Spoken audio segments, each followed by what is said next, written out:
I had one dream growing up, to own a Mustang GT. While most kids my age spent money on clothes, gaming, or useless trends, I worked tirelessly. I took on part-time jobs after school, saved every coin from birthdays, and even skipped outings with friends just to build up my car fund. After years of grinding, sweat, and sacrifice, I finally did it.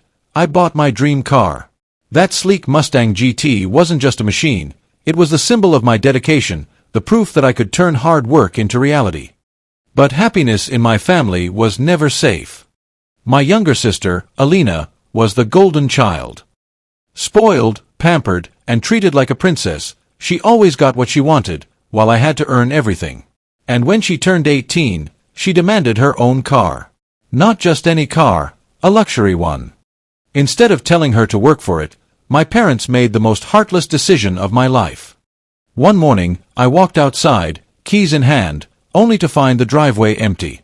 My Mustang was gone. Panicked, I rushed inside, and that's when my parents casually told me, "We sold your car to help buy Alina hers. You're older, you'll manage." I was speechless. The blood drained from my face. That car wasn't theirs to sell, it was mine. Years of labor ripped away in seconds, all because my sister couldn't be told no. Alina stood behind them, smirking, dangling the keys to her new shiny Mercedes. That was the day something inside me broke. I didn't scream. I didn't beg. I didn't even argue. I just walked away, quietly. But deep inside, I promised myself one thing: they would regret this. I focused on building myself, finished college, got a high-paying job, and slowly distanced myself from my family. I rarely visited, rarely called. But I never forgot. A few years later, karma knocked on their door. My parents fell into financial trouble, bad investments, rising debts. And who did they run to for help? Me. Alina, now spoiled beyond repair, had racked up her own debts too. She had crashed the Mercedes twice and wasted money like water. When my parents finally begged me for financial support, I agreed, on one condition. "I'll help. But Alina has to repay me every single cent of the car you stole from me, with interest." At first, they laughed, thinking I was joking. I wasn't. I drew up an actual contract. Alina had to work under me at my company until her debt was paid. Her salary? Minimal. Hours? Brutal. Every paycheck went straight toward the car repayment fund.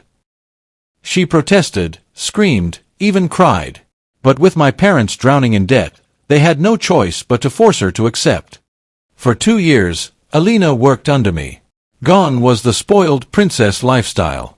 She fetched coffee, filed paperwork, ran errands, and faced humiliation daily. Every time she complained, I reminded her, "You're not paying me back in money.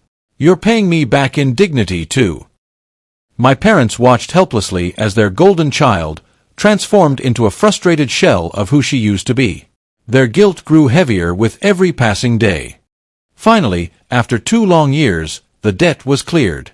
I bought myself an even better Mustang, sleeker, faster, more expensive than the first one. I drove it straight to my parents' house, parked it outside, and said, "This is what real hard work buys. Not theft. Not favoritism." The look on their faces was priceless: shame, regret, and a silent acknowledgement that they had created this outcome themselves. I forgave them eventually, but I never let them forget.